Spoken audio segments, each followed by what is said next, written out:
Hi, and thanks for logging on to the Daily DVAR Halacha. And here's a brand new halacha for you, and it's for Monday, 16th day of January, 18th day of Teves. Here we go.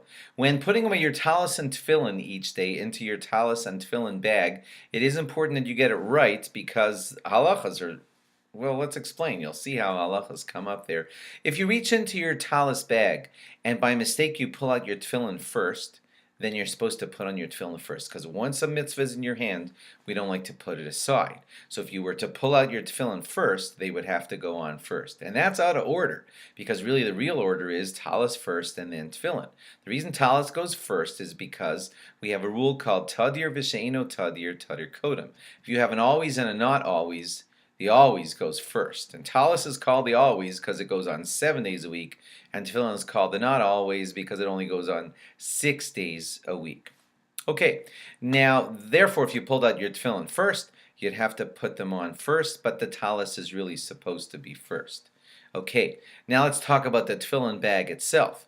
In your tefillin every morning, you're supposed to pull out your shalyad, the hand part, first, and put on your hand part. And then after it, you're supposed to pull out the shalrosh, and then you put on the shalrosh part first.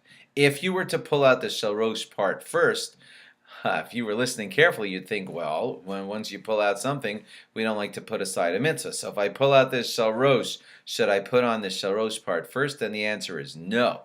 Not like what we just said. The shalrosh never can go on first, even if you pulled it out first by mistake. And that's because when God tells us, bind them for a sign on your hand and then bind them for a sign on your head, He's hinting to us that they always go on your hand first and they always go on your head second. So you have to pull out your shalyad first and then your shalrosh. And even if by mistake you pulled out the head part first, it doesn't go on first. The arm part goes on first because the sentences from God hinted that the hand part has to come first. Therefore, it is a really good idea for you to set up your talis and tefillin bag so that these mistakes won't happen.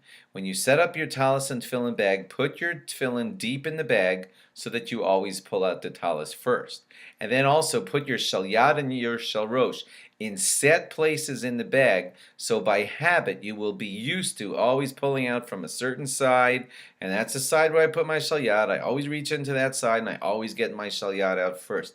You should set up habits like that so that these mistakes don't happen, because the shalrosh, if you pulled it out first, would have to be put aside. We don't want to have to do that. Therefore, get in the habit of putting your shalyad in a set place so you'll always pull it out first and the shalrosh second. Ladies, I know this was a man's law today, but think of it in terms of all halachas. We always like to set up our mitzvahs such that we come to the first mitzvah first and the second mitzvah second. Otherwise, we would be in the habit of putting mitzvahs aside, and we don't like to do that. Thanks for logging on, and log on again tomorrow for more. Bye-bye.